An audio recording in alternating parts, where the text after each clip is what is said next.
Hey everybody, welcome back to the part 12 of the Getting Psyched for Information Literacy. This week we are going to be building off of what we talked about last week and focusing more on citations, specifically how to do APA citations. So first let's talk about why citations matter. There's probably the obvious one that you don't want to plagiarize your work. That could lead to some bad academic consequences, and we don't want to do that. But there's other reasons as well. Specifically, they help your reader identify and locate the evidence that you're providing. So basically, you're showing your receipts. You're saying, here's what I'm saying, and here's why I'm saying it, and you can find this information at this point. That way you're backing up your proof and you're letting people know how to find it. Like I said, they give attribution to the creator of the work, so you're saying that this was not your original thought, but it actually belonged to somebody else, and here's where you can find this original thought, and again, not taking credit for something that's not yours. And then also, they demonstrate how you are joining this bigger scholarly conversation, which we've talked about before. Research is ongoing and it doesn't happen in a vacuum, so there's lots of conversation going on about a particular research topic. And also, when you cite something, it contributes to the overall number of citations, and it indicates the impact of a particular article. So if you see something that's been cited many times, you can kind of gather from that it's a very important piece in the particular field that you're looking at, or even possibly across disciplines.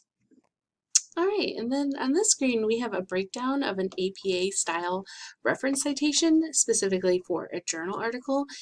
This may look familiar, but I really want to go piece by piece and explain some of the specifics that a reference or a citation requires. So first we have the author and the date. Those are pretty standard. You use the last name first and then followed by the first initial. If they provide a middle initial, you can add that as well. Some authors won't, so you might only have one letter there. Next, you have the date of the publication, put in a parenthetical, followed by a period. And then this is where things get a little bit specific that you want to pay attention to. In the green box, you'll notice the capitalization of the title. This is called sentence style or sentence capitalization, where you only capitalize the beginning of the sentence, and then if there is a subtitle, you again would capitalize the first word of the subtitle. Following with the blue underline, we go into the title and volume of a journal. First, we notice that it's italicized, and it has a different case style where you capitalize all the important words. So basically anything that's not an and or an of or the, you would capitalize in this case. Followed by a comma, and then still italicized, the volume number of the article that you found. So typically journals are published in multiple parts per year. So there's generally one volume per year, and then they send it out in parts or issues. So this number, the issue number, can range anywhere from it could be 2 all the way to 12. Generally, I'd say the most common is 4. That means it's published 4 times a year. So again, what we notice is that the volume number is italicized, and then we go into the purple box about the issue number. There is no space between, but instead a parenthesis, and then our issue number is not italicized. So we would change our font there, followed by a comma, and then just the page range where you just put your numbers in there. Lastly, we have this red underline, which is called the DOI, Digital Object Identifier. Basically, this prevents link rot, or where you click on a link and you have a page that says it cannot be found. So if you have a DOI, you can provide it there. However, if there is no DOI provided on the article, then you can just put in the permalink URL, and that is provided on a database website so that you can make sure that you are referring your reader to a link that still works, and that's what a permalink is, and I'll show you that in a little bit. So that's the breakdown. I know sometimes it seems a little nitpicky that you have to capitalize some and not, but the more you do it, the more it's going to be beneficial in the long run, especially if you go on to grad school or do a lot of research. The more you get familiar with this and the specificities of the different pieces, the easier it gets. And it's so that your reader can identify or easily identify the different parts of your citation because they've been used to reading it a certain way. So the next important part of a citation is citing your source in text. That's pretty much the point that lets your reader know that you are providing evidence for a statement or attributing to a quote, that it's not your work anymore, that you're citing something else. So it generally only includes the author, the date, and then sometimes if you're on a particular page that you're citing, you would put the page number in there as well. However, there are times if you're on a digital platform that you might not have an exact page number. So what you can do that in that case is use a paragraph number. So you're letting your reader know what paragraph you found that information in. And there are a few variations on how you can use in-text citation, and it's always a good idea to vary the way that you are citing in-text citation or doing an in-text citation so that you're not really repetitive. So instead of starting every other sentence with according to author A, blah, blah, blah, you can start with,